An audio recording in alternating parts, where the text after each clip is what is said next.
কি অবস্থা তোমার? আরে তুমি এখানে? আর এই লোকটাকে তোমার পাশে? আরে তুমি তুমি অফিসে যাওনি? আর এটা হচ্ছে আমার বন্ধু, ওর সাথে একটু হাঁটতে যাচ্ছিলাম আর কি। না, আমি অফিসে যাই নাই। আর ওকে, ও তোমার কেমন বন্ধু? হ্যাঁ, রাস্তাঘাটে ঘোরাফেরা করতেছো? আমাকে কি বলছিলা যে তোমার বন্ধুর সাথে তুমি ঘোরাফেরা করবা? আরে আমি শপিং করতে গিয়েছিলাম, ওখান থেকে আসার সময় ওর সাথে দেখা হয়ে গেছে। আর তুমি অন্য কিছু মনে করতেছো কেন? শপিং করতে আমার সাথে যেতে পারতা তুমি, ওর সাথে কেন? আরে তুমি তো সবসময় অফিসে থাকো, তাই আমি নিজেই গেছিলাম শপিং করতে, আর আসার সময় ওর সাথে দেখা হয়ে গেছে। আচ্ছা, এই সিম্পল বিষয় এখানে মাইন্ড করার কি আছে বলো তো? হ্যাঁ, তুমি একটা ছেলে নিয়ে ঘোরাফেরা করবা আর আমি তোমাকে মাইন্ড করবো না, না? আরে তুমি বিশ্বাস করো, আমি জাস্ট শপিং করতে গিয়েছিলাম, আর ও তো আমার বন্ধু, তার চেয়ে বেশি কিছু না। আচ্ছা, আমি সারাদিন অফিসে থাকি আর তুমি পরপুরুষ নিয়ে যেখানে সেখানে ঘোরাফেরা করো, হ্যাঁ? এই তুমি চুপ করো, অনেক কথা শুনেছি, অনেক সহ্য করেছি, আর নয় আর একটা কথা বলবা না তুমি। আর হ্যাঁ, ও আমার বন্ধু না, ও আমার বয়ফ্রেন্ড।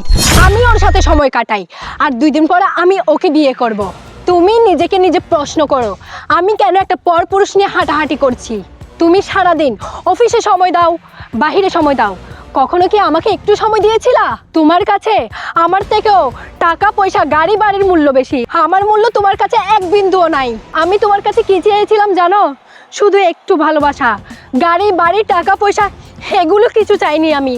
তোমাকে বিয়ে করেছি আজ 2 বছর, এই 2 বছর আমাকে কতটুকু সময় দিয়েছো নিজে চিন্তা করে দেখো। তাই আমি বাধ্য হয়ে এই পথ বেছে নিয়েছি, আমি ওকে ভালোবাসি আর ওকেই বিয়ে করব, বুঝছো তুমি? এই থামো, শেষ হয়েছে তোমার কথা? এবার শোনো, এই তোমাকে সুখে রাখার জন্য কতটা না কষ্ট আমি করি। এই যে সকালবেলা আমি অফিসে যাই, তারপর বিকালবেলা আসি, কত কষ্ট কত শ্রম দেই আমি দিনের পর দিন। তোমার কত চাহিদা, এইটা সেইটা সব কিছু তোমার দরকার হয়, আমি সব কিছু আমি তোমাকে দেই। কিভাবে দেই? হ্যাঁ, টাকা ইনকাম করতে অনেক পরিশ্রম লাগে, অনেক কাজ করা লাগে, শুধু একমাত্র তোমাকে সুখে রাখার জন্য আমি এতটা পরিশ্রম করি।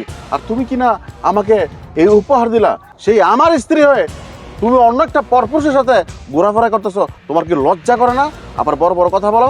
হ্যাঁ, আমি মানতেছি তুমি আমার জন্য এত কিছু করো, কিন্তু আমি তো এইসব টাকা পয়সা এসব চাইনি, একটু সুখ চেয়েছি। সেই বিন্দু মাত্র সুখটা আমাকে দিতে পারোনি। এই টাকা পয়সা দিয়ে সব হয় না সাবির। আর হ্যাঁ, তুমি যেহেতু তোমার টাকা পয়সাকে এত গুরুত্ব দিচ্ছ, তাহলে থাকো তুমি তোমার টাকা পয়সাকে নিয়ে, আর আমি আমার বয়ফ্রেন্ডকে নিয়ে যাচ্ছি। ঠিক আছে, যাও যাও। আর যাওয়ার আগে একটা কথা মনে রাখো, শুধু একমাত্র তোমাকে সুখে রাখার জন্য আমি দিনের পর দিন পরিশ্রম করেছি, কিন্তু তুমি আমাকে চিনলা না। আর তোমার মতো স্ত্রীও আমার দরকার নাই। ঠিক আছে, যাও।